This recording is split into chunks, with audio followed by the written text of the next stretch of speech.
Good morning, good afternoon, good evening. This is a bit of experimental writing, a sort of short story about two women named Linux and Windows. And I must warn you that it is rather lewd and offensive. So I'll be playing two characters, a man and a woman, having a discussion about the man's romantic problems. I'm sorry that you're having so many technical problems. I'm trying to clear out my queue so that I can move forward to something new. I tend to rush and then the quality drops. This morning I added a bit about eggplants to my entry. Since these textural details are important to make the entry consistently light-hearted, I should probably stall for another week before I submit it because I never know when I'll see the right sort of puzzle piece to add to the picture. And then she sends him a picture of an eggplant. I've always wondered why aubergines were chosen as representing a penis rather than a traditional banana, or if you're boasting, a plantain. And don't mention marrows. I continue to have a ghastly time with technology. If you heard any swearing from the West, that was me. For reasons beyond my comprehension, I've managed to lock myself out of the Linux operating system. This has forced me onto MS Windows as my laptop is dual boot. When I bought the Acer laptop last July, I didn't bother setting up Windows. So I've had to do lots of things today. I really dislike it. But I'm glad I kept it. I spent most of yesterday and 8 hours today attempting to work out why Linux had dropped all the icons off of the desktop, along with the background pic, making the screen black. Giving up, I rebooted to find I'm locked out. I've entered the correct password, which it refuses to accept, so I'm going to be searching for solutions on Windows. I hate technology most of the time. I got so mad last night that I punched a plate of ham sandwiches to death. And then he sends a picture of an emoji of a ham sandwich. She replies, "Oh my God, is that the accepted emoji for a vagina? A ham sandwich?" I've died laughing. You've killed me. I googled it and discovered that the traditional vagina emoji is the peach, much less lewd. He replies, "Peach makes sense. It explains the Allman Brothers album Eat a Peach and the Strangers' hit single Peaches. With not so much peach fuzz around these days, the pubic hair has become an endangered species. More nectarines than peaches exist. I could be in sandwich punching mood again soon, as I'm about to print off solutions for being locked out of Linux, then boot into Linux and try to get beyond the welcome screen by doing things in the grub menu." He sends an emoji of a peach. She replies, "Who is this mysterious Linux? If takeout food from the grub menu is all it takes to win her over, I can't imagine that your relationship is in that much trouble. Unless, of course, she is hung up on some other user. She is taking so much of your attention that Windows is surely jealous. But sandwich punching sounds quite violent. The last time somebody treated me like a puppet, I was having a baby, but maybe I'm misinterpreting what sandwich punching means." And she sends him an image of a fist, an emoji of a fist. He replies, "I'm feeling increasingly doomed. After searching for solutions to being locked out of Linux, cutting and pasting those that looked like they'd work, I printed them off with my spiffy new printer and did a battle with Linux. 5 hours later, none of them had worked, even one solution to a situation exactly like mine. So I'm still presented with a basic black sign-in screen, which, when I enter the correct password, disappears as if it's opening the homepage, only to return to the sign-in screen.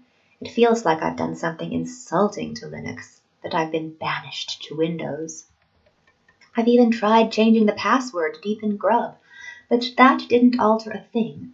I'm contemplating what would happen if I simply reinstall Linux Mint, using the latest version.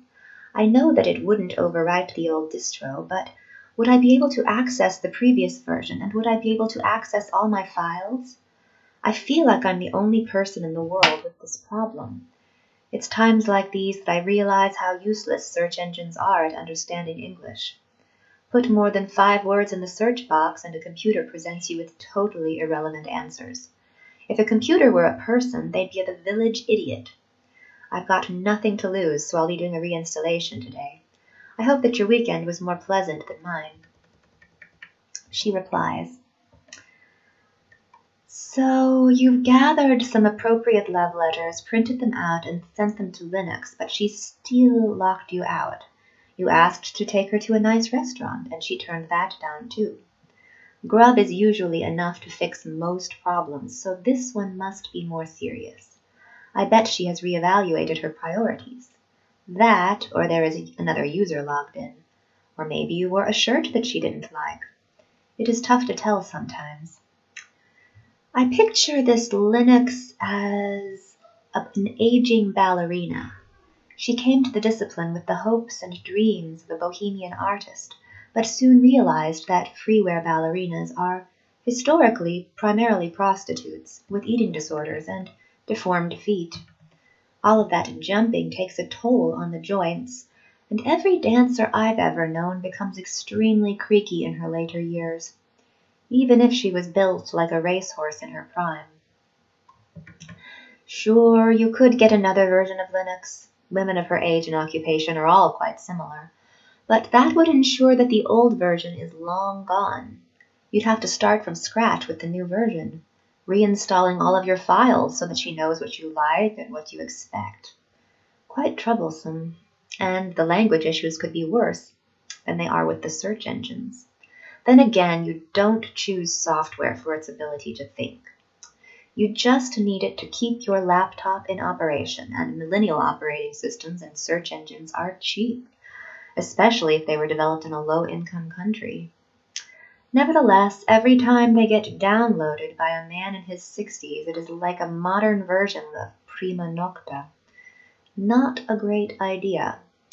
Prima Nocta is usually a precursor to some form of revolution, and files will get lost. Not a great idea.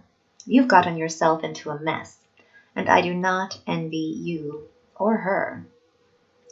Did you really expect long-term romance with Linux?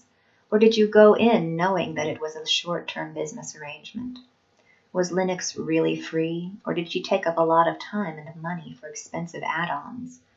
Is that why she ended it? She found someone willing to shell out for the add-ons? He replies, I've sidestepped the technical issues I had, which were making me feel stupid and trapped, by reinstalling Linux Mint on the second hard drive. This means I can use an operating system I know well, but it still leaves the problem of how to access my old setup and all my writing files. I know that there are supposedly solutions to the obstacle of entering the correct password and not having it accepted, but I've tried dozens of remedies and none have worked. It's not even rejected with a message stating wrong password. Rather, the screen darkens before returning to the sign-in box. Rooting around in Grub and entering code commands in the terminal is worrying, as I could make things worse. There are ways of connecting users' accounts to file share on a network, which I could do with my old laptop, but I need to be able to get into the account first. She replies, So you've tried to solve the problem by setting Linux up in a spare apartment, but your relationship is still icy and awkward, not at all like it was in the beginning. You've tried saying all the right things, but she just gets angry and shuts you out. You must have really done something that hurt her. Something in the bedroom? She seems like she might be in crisis mode. She probably hates herself for being so helpless and at your mercy. I really don't envy mistresses. Nor do I envy Windows. She must feel like crap. You are correct that getting Linux dinner from the Grub menu and asking her directly what is going on could backfire. She is a powder keg. You might be able to talk this out, but you have to get her to open up in safe mode. he replies. And what's worse is that the replacement Linux installation is enormous. I couldn't find a way of adding a partition to my unused D drive, so simply let it take over the entire 1 terabyte. The distros all have names, and this one is known as Trisha. I'm going to try to resizing the partition she's in, but at the moment, I'm enjoying 2-ton Trisha before she goes on a diet. In the meantime, I've been scouring the internet, yet again for ways to access my wrong password locked out account. This includes YouTube videos. I'm grateful that IT experts take the time to upload them, but wish they'd stick to the issue and not go wandering off at tangents. Also, buy a damn tripod for their smartphone. She replies, Oh no. Once Trisha moved in, she gained weight. I hate to break it to you, but if it is around the hips, that weight isn't going anywhere. Only stomach fat tends to respond to diet. Why do you still want the old version of Linux? She clearly doesn't like you, and I doubt that whispering sweet nothings will change that. She was the wannabe ballerina millennial who was getting too old and broke down for her profession, right? No, just no. You need to quit that. No amount of online YouTube relationship advice is going to fix this. I can just imagine how it would go down. My beautiful little ballerina girl. Oh, stop it. I'm not your little girl. You're older than my father. This is gross. I can't do it anymore. But we got along so well, and we were making such progress on your issues with your parents and your siblings and your childhood. You are not my therapist. No, but I am in love with your butt. This has gone on too long, and I don't like it. I was panicked and desperate when I lost my job, and you exploited my poverty. But you seem to like it. It's possible to tolerate something in the moment, but hate it in a larger context. I don't want my friends to know about you. I hate the stupid shirts you wear. My shirts? And I know about Trisha. You are so gross, and it looks like she has herpes. Not surprising for someone in her line of work. You're built like a racehorse. I'm not a goddamn horse. There is someone else. I've been seeing someone else. You are shit. Goodbye. I want to forget this ever happened. This is the most ashamed I've ever been. But you like it when women are ashamed, don't you? That party you brought me to was disgusting. I need the keys back. I left them with Trisha. What about the files I gave you? They were insulting, and I have backup copies. You have backup copies. So, did I get it right? Is that how it went down? She asked. I just want things to go back to the way they were, he says. I just looked it up, and Linux was born in 1991. She's only 29 years old, for Christ's sake. Windows DOS is at least 40, much more age appropriate if you ask me. Windows is a dishonest bitch who spies on you while trying to flog you stuff, though Linux is a temperamental tart who changes her mind a lot. I should never have tried to improve my operating system, though it was freezing, which made the CPU so hot it shut down, so my motives were right. Another night of trying every solution under the sun got me nowhere. I kept thinking of something my father used to say when some object went missing in the house, and we children wailed, "We've looked everywhere for it." He always replied, "Well, you obviously haven't looked everywhere, have you? The solution is somewhere. I just have to keep looking." Windows was just more transparent about what she knows and doesn't know about who you really are, and you hate that. She makes you feel ashamed of yourself. Meanwhile, Linux knows exactly who you are, but she is manipulative enough to hide this knowledge from you. She knows where you've been and what you've been up to. You just feel as though making her feel ashamed about what you've done with her in the bedroom will remove your shame and project it onto her. You tell yourself that you overloaded her CPU with heat and that was why she froze when she should have come alive, but maybe you are just guilty of really bad usage and that is why she wants nothing to do with you. She doesn't want to remember the time she let a sadistic, insensitive bastard make her feel really uncomfortable, and that is why she has locked you out and wants to forget you. You think she'll change her mind because she has traded shame for cash before, but while you could throw more money and time at the problem, she isn't really changing her mind about you on a fundamental level. She still thinks you are shit, and that means you can't trust her. You're just going to get a shell interface. He replies, I feel more like an oppressed slave dominated by cyber dictators at the moment. It's time for lunch, then more hours of trying to make a password. Any password bloody well work. Good luck. My struggles with Linux continue. I gave up after several hours and then rallied and went back into it. I found that a solution that had been repeated by various experts contained the wrong code. Another guru provided the correct code to change my password in the recovery console in Grub. I couldn't believe it when responses in the terminal appeared like they should, including, your password has been successfully changed. I held my breath as I entered the new password, hoping to be taken to my old homepage, but all that happened was what happened before I entered the correct password. The page darkened for a moment before returning to the sign-in page. Fuck it. But at least I know that I've got a password that should work. There must be something else preventing sign-in. She replies, sometimes even the right password isn't going to fix a broken system. I'm sure that Windows knows about Linux.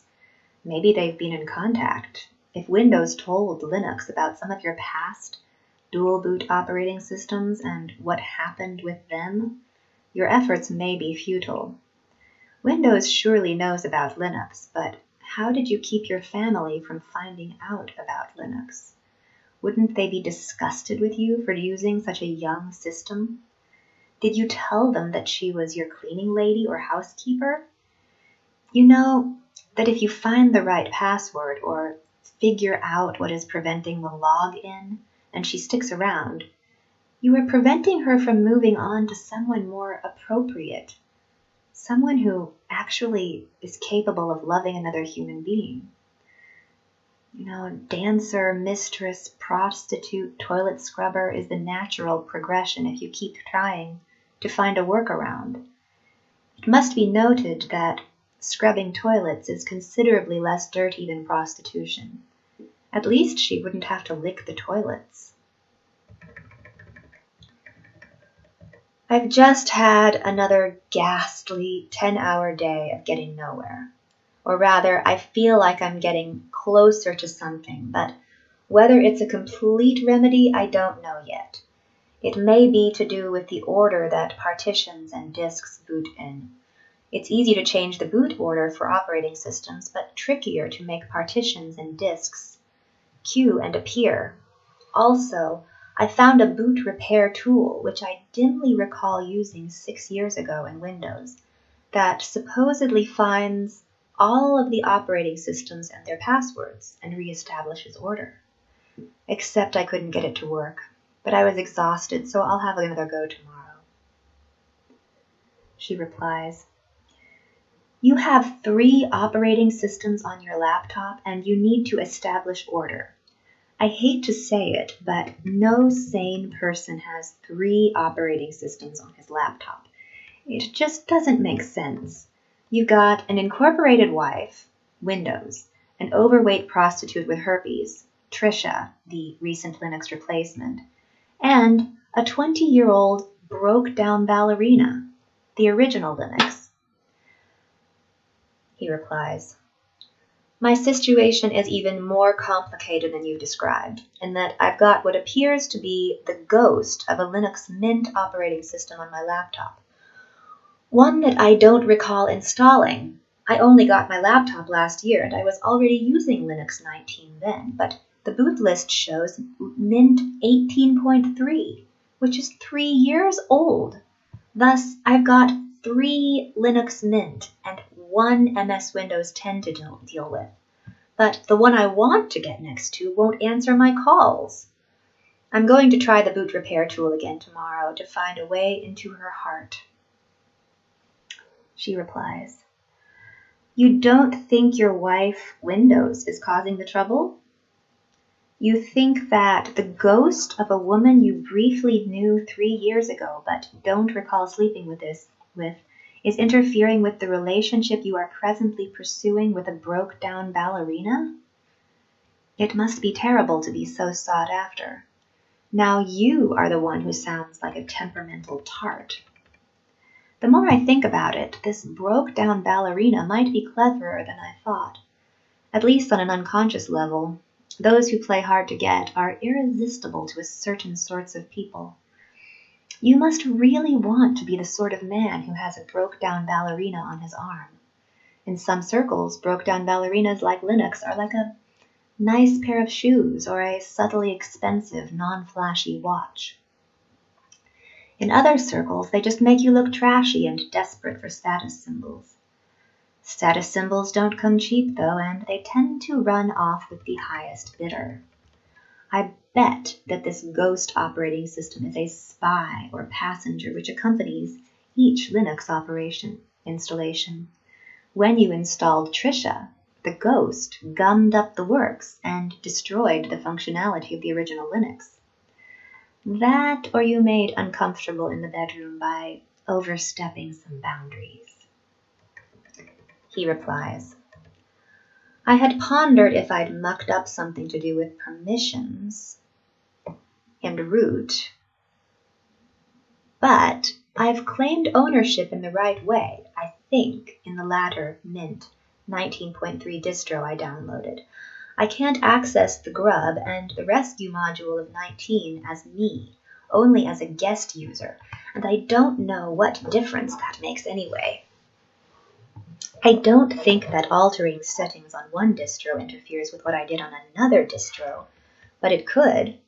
In my searching on many forums, I found users with similar problems to mine, one of whom I couldn't get anything to allow him to log in, and he threw a real temper tantrum, insulting the users who'd tried to help him and declaring that he was throwing his laptop away.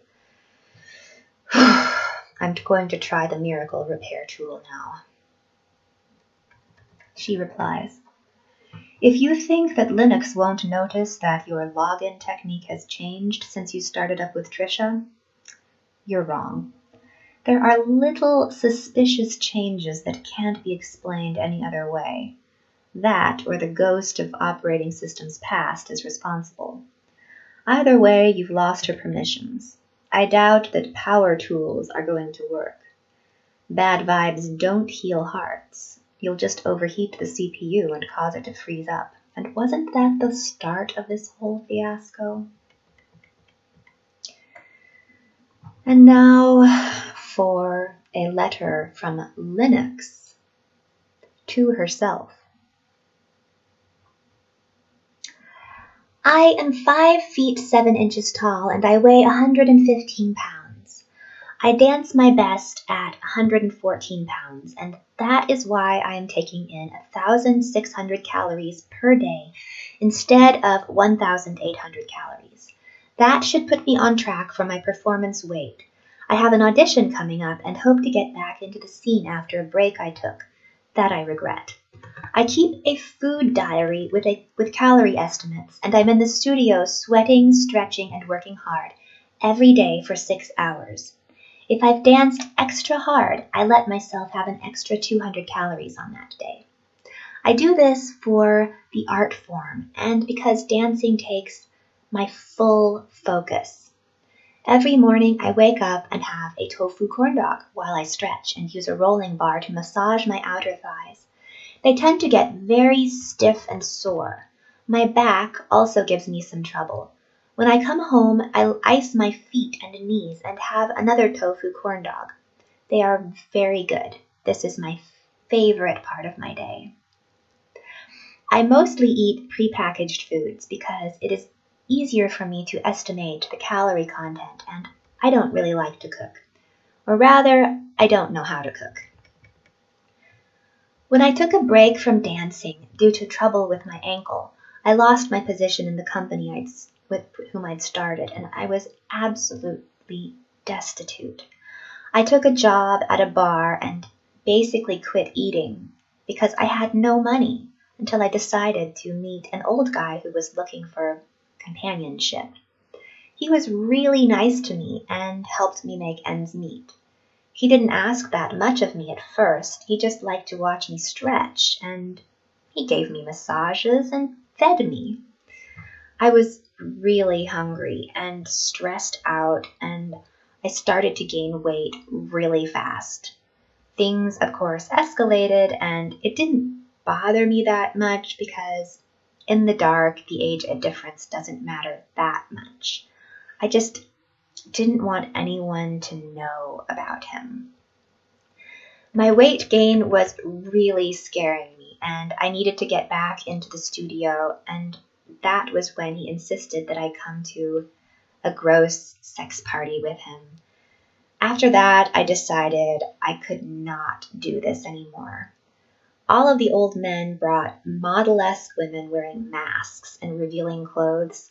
There were drugs, and it was gross. It reminded me of how I felt when I broke up with my first boyfriend. I was 18 and he was 25. I was new in the company and he was a principal dancer. When he was out getting groceries, I opened up his laptop and saw that he'd been recording us having sex and sending the videos to his friends and to a patron of the ballet. I was so disgusted that I quit dating entirely and just focused on dance. Aside from the gross party, I don't want to call him my boyfriend, was also getting more adventurous in the bedroom, and I didn't like it, so I've ended it. He kept trying to get a genuine reaction from me, and I kept faking it to get him to leave me alone. If I manage to get this audition right, I can just forget this disgusting thing ever happened. I've been having a lot of trouble with my ankle, but I think it will hold together. And now for a letter from Windows to herself. My husband is a very needy and greedy person, and he keeps me around as a backup who can scare away any operating system that makes claims on him. He is a control freak and takes in wounded birds to rehabilitate them and set them free. Or so he thinks. He always goes too far. I haven't left him because our lives are so intertwined that it just doesn't make sense. He takes care of my finances, and I trust him with those sorts of things. I have enough dirt on him that he won't steal from me, and I can limit his spending if I stay in the loop. I ran into his recent wounded bird, and she was a rather new model, far too young for him. Ballerinas peak in their physical and mental abilities at about age 15 and then dedicate the following decades to trying to stop time and freeze themselves in a freshly post-pubescent state. There's nothing sadder than a 29-year-old woman trying to remain 15 years old. I told her that she needs to move on and grow up. Seriously, Daddy never came to watch her dance, but my husband did, and that is somehow going to fix things. Sticking around my husband to resolve her daddy issues is not going to fix her. So, that is the conclusion of this experimental piece. If you like dark, cynical fiction that's a little bit less experimental than this, it's more conventional, you should read my collection of novelettes called Disentanglement. It's for grown-ups. If you prefer cynical yet light-hearted fiction about science, culture, and futurism, which is mostly safe for kids, you should read my books about Alex Strange. They're called My Adorable Apotheosis and My Orwellian Odyssey. So the credit for the brilliant technical voice in this, the man's voice, that goes to my friend Paul Wybrow, of a wonderful series of Cornish detective novels. With that, I would like to thank you for watching. And I promise that my other videos will be less experimental, but sometimes you have to try something.